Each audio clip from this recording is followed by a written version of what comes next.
कभी कभी प्रेम में आदमी स्वार्थी हो जाता है, कभी कभी किसी से प्रेम हो तो आदमी नीति पूर्वक उसका काम बनाता है। इसी प्रकार भगवान ने गिरिम चारोप्य गरुड़े हस्ते नैक लीलया, गरुड़ जी पे सवार होकर के अजित अवतार धारण करके और पर्वत को उठाया। मंदराचल देवताओं से नहीं चला। यहाँ भी कहते हैं कि गणेश जी का ध्यान नहीं किया था, है ना।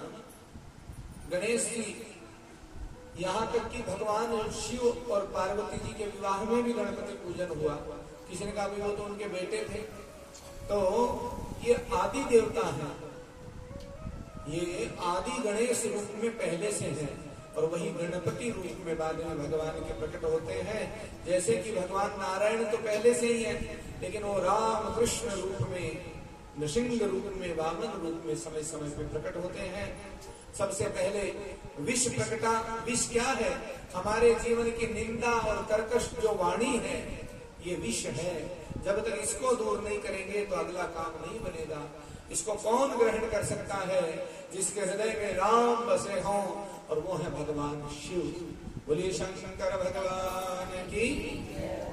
हाँ, एक बड़ा सुंदर आजकल भजन की पंक्ति आप गाते होंगे ना, भोला सब दुख काटो मारा, ओ भोला सब दुख काटो मारा, शिव शंकर जपू थरी माला, ओ भोले बाबा जपू तेरी माला, भोला सब दुख काटो मारा, ओ भोला सब दुख काटो। ऐसा वेश देखिए, पहनावा कैसा भी हो, किसी के पहनावे से नहीं चिढ़ना। कई लोग हमसे कहते हैं आप हमेशा धोती वाली, हमने तो कॉलेज की, डॉक्टरेट की, सब धोती में ही की। किसी को समस्या हो तो कॉलेज छोड़ दे। हम तो तिलक सिखा धोती में। ये तो कोरोना काल में फिर भी बालों की थोड़ी समस्या होती है, हम तो जूड़ा बांध के भी जाते हैं। गुरुकुल आश्रम से जाते, आश्रम में जब रहते तो जूड़ा ही बांध के जाते थे। तो वेशभूषा कैसी है ये नहीं, आपका आचरण क्या है, आपने किया क्या है, आप कहते क्या है, बोलते क्या है। इसलिए निंदा कर्कश वाणी नहीं हो। दूसरा रत्न कामधेनु, संतोष से और कामधेनु मिलती है, इसलिए ब्राह्मणों को मिली। उच्चैश्रवा घोड़ा निकले कीर्ति देने वाले, दैत्य ले गए ऐरावत सूक्ष्म दृष्टि जो राजा इंद्र को मिली। चंद्रमा छठे नंबर पर पारिजात और अप्सराएं, कौस्तुभमणि, मदिरा इत्यादि सब निकले। अब धनवंतरी भगवान अमृत कलश लेकर के निकले और देव दानव सब मैं लूं। तो भगवान ने मोहिनी अवतार धारण किया। बोलिए मोहिनी अवतार भगवान की। सबको बांटा और जिसे आज आप राहु केतु कहते हैं, वो कभी एक ही दैत्य हुआ करता था। वृषभान और सूर्य चंद्र के बीच में जाके बैठा, अमृत पी लिया। पता लगा भगवान ने सूर्य चंद्र का इशारा समझ लिया, सुदर्शन चक्र से उसका सर धड़ अलग कर दिया। फिर भी वो अमृत की बूंद ले चुका था, लेकिन चूंकि दुष्ट वृत्ति का था तो उसकी सिर और धड़ से कुछ अमृत बूंदे विषैली अमृत बूंदे धरती पे गिरी, वो लहसुन और प्याज बन गए, जिसको हम लोग बड़े चटकारे ले लेकर के खाते हैं। बोले आ जाओ राहु, आ जाओ केतु।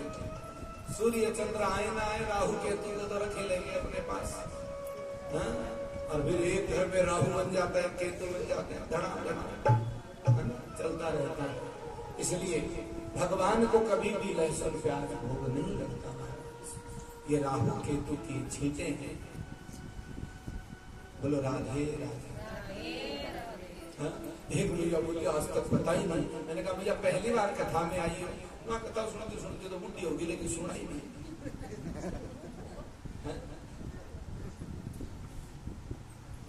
हमने कहा भैया सुना तो है लेकिन गुणा नहीं, है ना, सुनते तो हैं लेकिन गुनते नहीं है, उसको उतारते नहीं है। जीवन तो उतारने का नाम महाराज। अच्छा देखो, या तो मन मर्जी कर लो और या भगवान को फिर कहो मत मेरे साथ ऐसा हो गया वैसा हो गया, ऐसे कर दो वैसे। हम करते भी मन मर्जी है, जीव की हमारी अलग चलती है, आंखों से हम मन मर्जी करते हैं, कानों से हम मन मर्जी करते हैं, मन की अपनी मन मर्जी करते हैं, हाथ अपनी मन मर्जी, ज्यादा ले लूं कम दे दूं ऐसा करते हैं, पैरों की अपनी मर्जी, और फिर कहते हैं भगवान की तेरी क्या मर्जी है? भगवान से कहते हैं कि तेरी क्या मर्जी है? भगवान कह रहे मेरे लिए तो तूने कुछ छोड़ा ही नहीं, सारे निर्णय खुद लेता है और मेरी बात करता है। इस प्रकार बंटवारा अमृत इत्यादि का सबका हुआ। मोहिनी अवतार की लीला का भी बड़ा सुंदर प्रसंग है। हंस के सती ने कहा बलिहारी जाऊं इस रूप पे,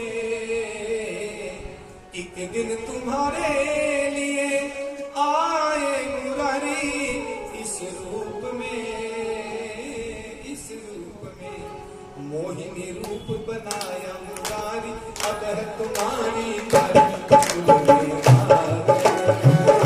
गोकुल में आ गए, एक दिन वो बोले भंडारी बन करके बजनारी, गोकुल में आ गए, गोकुल में आ गए हैं। भैया ये भजन तो गोकुल में जब चलेंगे तब का है, ये तो मोहिनी प्रसंग की बात कर रहे हैं। अभी इसमें 15-20 मिनट लग जाएगा तो राम लला की कथा बाकी रह जाएगी। आइए, ये मोहिनी अवतार पे भगवान शिव मोहित हो गए थे और एक दिन गोकुल में हम तो क्या है वही मोहित हो गए थे। हाँ तो ठीक है, हाँ, मोहिनी मूरत उसकी शब्द। हाँ? अच्छा, जिसको शब्दों में उसका रूप दिखने लग जाए ना, वो किसी भी जगह नाच सकता है। हमने संतों को भक्तों को कथा में झूमते देखा है। कथा चल रही है, उनके आंसू चल रहे हैं, वो झूम रहे हैं, मगर कथा में उनको इतना रस है जैसे कोई नृत्य थे। मीराबाई को पद पद में नृत्य था, भाव था। तो इसलिए भाव रहना चाहिए, अच्छी बात है। और अब हम नवम स्कंध में जहां भगवान सूर्यवंश की चर्चा है, जहां भगवान का प्राकट्य होता है, ऐसे नवम स्कंध में कहते हैं मर्यादा पुरुषोत्तम। पुराण का ये 7वां लक्षण कहलाता है ईशानु कथा। ईशानु कथा माने ईश के आगमन की कथा, भगवान के आने की कथा। सूर्यवंश है 13 अध्यायों में, और फिर 11 अध्यायों में चंद्रवंश का वर्णन है। 24 कुल अध्याय इसमें है। यदि एक एक अध्याय में एक एक 2-2 मिनट भी चर्चा करें तो आधा घंटा कम से कम लग जाएगा। इसलिए हम बहुत ज्यादा चर्चा न करके और 2-4 वंशों का नाम लेते हुए श्री राम जी तक पहुंचेंगे। राम चर्चा कुछ देर करेंगे। स्थानम यः प्रविश्येत सर्वे योषित भवेदिति। सूर्यवंश वैवस्वत मनु के अंतर्गत आता है। ये भगवान की कपोल भृकुटी गाल कहलाते हैं ये स्कंद। और इसमें सरियाती पुत्री सुकन्या की कथा आती है, जो च्यवन ऋषि जो तपस्या करते हुए का जो बांबियां बन गई थी चींटियों के द्वारा, तो देखिए बिल सा क्या दिख रहा है, चमक रहा है। एक तिनका घुसाया, ऋषि की आंख फूट गई और राजा के द्वारा उस कन्या को ऋषि को वर्णित करवा दिया गया। अनजाने में सही ऋषि का अपराध किया, अंधा कर दिया। अब सेवा कौन करे? तो राजा सरियाती की पुत्री सुकन्या ने ही सेवा की। ऋषि इतने तपस्वी थे, ऋषि बूढ़े और राजकुमारी जवान। राजकुमारी की सेवा से प्रसन्न हुए। ऋषि बोले क्या चाहिए?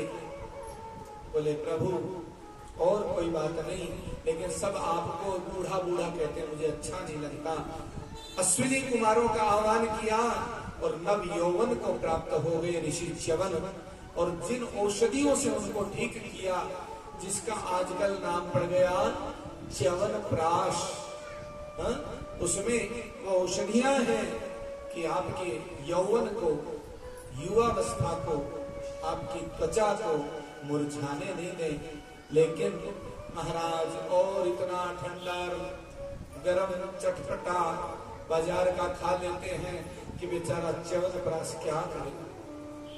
वो च्यवन ऋषि भी दुखी हो गए, बोले मैंने किसके लिए बनाया च्यवन प्राश, इससे अच्छा तो कुछ मोमोज पिज्जा बना देता तो दुकान अच्छी चलती। बोलो राधे राधे।